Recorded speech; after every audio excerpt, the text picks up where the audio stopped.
안녕하세요. 겸지입니다. 오늘 소개할 책은 요나스의 책임의 원리입니다.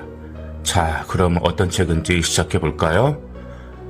오늘날 기술공학적 체계는 우리의 삶 한가운데 자리 잡고 우리 삶의 모든 영역에 깊숙이 개입하고 있죠. 기술공학적 체계에 의해서 구축된 우리의 기술 문명은 자연의 변형뿐만 아니라 인간 자신의 본성마저도 변형시켜 온 것입니다. 한스 요나스의 책임의 원리는 인간 행위의 본질을 규정하고 동시에 인간 행위의 규범적 방향을 제시하는 윤리학에 대한 현대 기술 문명의 도전을 깊이 있게 규명하고 있죠.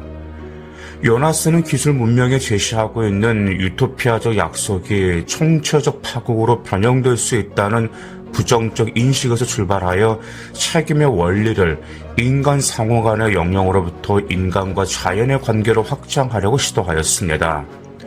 요나스는 현대에 인간의 과학과 기술을 통해 역사상 유례가 없는 최대의 권력을 보유하고 있지만 무엇을 위해서라는 목적에 대한 지식에 빠져 있으므로 최대의 공허함과 결합되어 있다고 진단하였습니다.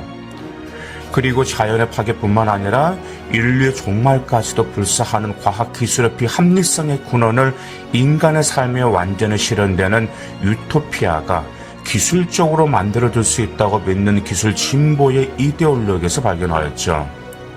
이러한 무한한 기술 진보를 신뢰하는 과학적 계몽주의는 근대의 인간 중심주의적 사유를 토대로 하고 있습니다.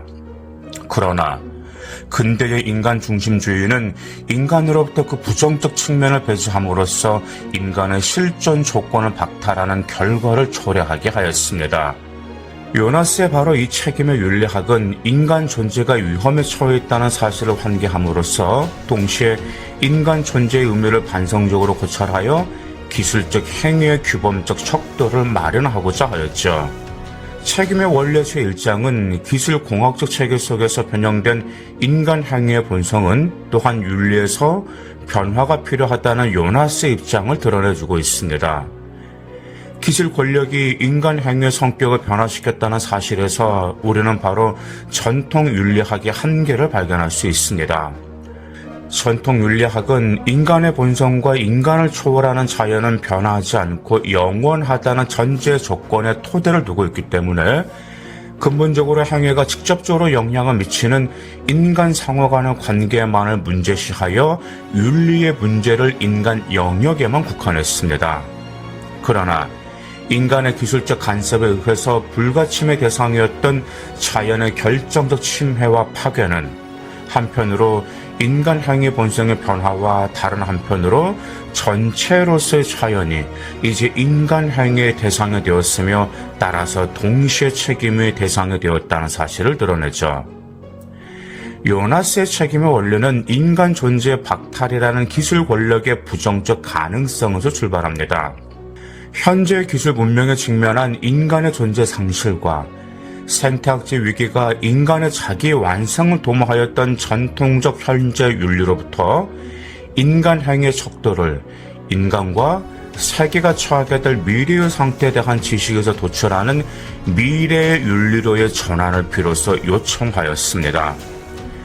생태학적 자연의 새로운 이해와 자연에 대한 새로운 행위를 가능하게 하는 도덕적 원칙을 발견하기 위해서 요나스는 미래에 관한 종말론적 지식을 사용합니다. 미래에 나타날 수 있는 기술 행위의 비의도적 결과가 부정적인 사실을 인식시킴으로써 역으로 현재의 인간 행위의 척도와 원칙을 발견하고자 하는 방법을 요나스는 공포의 발견술이라고 하였습니다. 이 책의 많은 부분이 현재의 위기를 초래하게 된 기술 진보의 이데올로기와 유토피아를 비판함으로써 책의 현 주소와 그 원칙들을 제시하는 데 할애되었습니다. 요나스는 기술 공학적 체계에 의해서 창출된 기술 권력을 지식이 곧 권력이다라는 베이컨적 이상과 인간의 삶에 완전히 실현된 장소인 유토피아의 꿈이 결합된 것으로 파악하였죠. 우선 요나스는 미래 윤리학의 대안들 가운데 하나로 마르크스주의를 진지하게 검토하였습니다. 마르크스의 역사 이론은 공산주의를 역사의 결과로서 도래하게 될 유토피아로 설정하고 동시에 이러한 유토피아를 인간의 역사적 행위를 통해 실현할 수 있다는 진보의 이데올로기라고 요나스는 지적하였습니다. 그러나 기술 진보를 통해 인간의 완전한 해방을 실현하고자 하는 마르크스의 이론은 자연 지배라는 베이컨적 이상과 사회의 변혁을 결합한 기술적 유토피아의 변형일 뿐이었죠.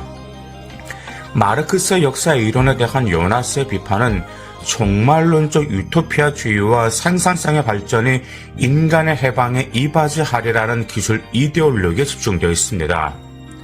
마르크스의 종말론적 유토피아주의에 대해서 요나스는 미래를 행위의 목표와 규범의 척도를 설정하는 윤리학은 현재의 인간 실존 조건을 배제함으로써 궁극적으로 인간 존재 가능성을 파괴한다고 비판하였죠.